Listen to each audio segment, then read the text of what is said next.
இந்தியாவிலேயே போதைப் பொருள் புழக்கத்தில் தமிழகம் முதலிடத்தில் உள்ளது என அதிமுக முன்னாள் அமைச்சர் எம்.ஆர். விஜயபாஸ்கர் தெரிவித்துள்ளார். இந்த பொம்மை முதலமைச்சர் தமிழகத்துடைய முதலமைச்சராக வந்து சாதித்த சாதனைகள் 10 லட்சம் கோடி கடன், போதை கலாச்சாரம், இதுதான் இன்னைக்கு நடந்துகிட்டு இருக்குது. 2 இடத்துல முன்னணியில் இருக்கிற, ஒன்னு கடங்கார மாநிலம், 2வது போதைக்கு அடிமையானவர்கள் இளைஞர்களுடைய எண்ணிக்கை இந்தியாவிலேயே தமிழகத்தில் தான் அதிகம் என்பதை நீங்க எண்ணி சிந்தித்து பார்க்க வேண்டும். 2 நாளைக்கு முன்னாடி தேர்தல் வாக்குறுதி கொடுத்தார். திமுக காரனுக்கு பூரா குழு லட்சம் வந்துருச்சு. நிறைய பேர் வந்து ஹாஸ்பிட்டலுக்கு போயிட்டு இருக்கான். ஏன் 2000 ரூபாய் கொடுக்கிறோம், மகளிருக்கு உதவித்தொகை 2000 ரூபாய் கொடுக்கிறோம் என்று அறிவித்திருக்கிறார். அதைத்தான் காப்பி அடிச்சாங்கிறார். போன தடவை நாங்க 1500 சொல்லி இருக்கிறோம். இந்த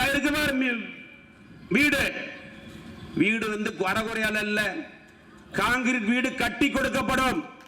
கான்கிரீட் வீடு முழுமையாக கட்டி கொடுக்கப்படும் என்று சொல்லி இருக்கிறார்.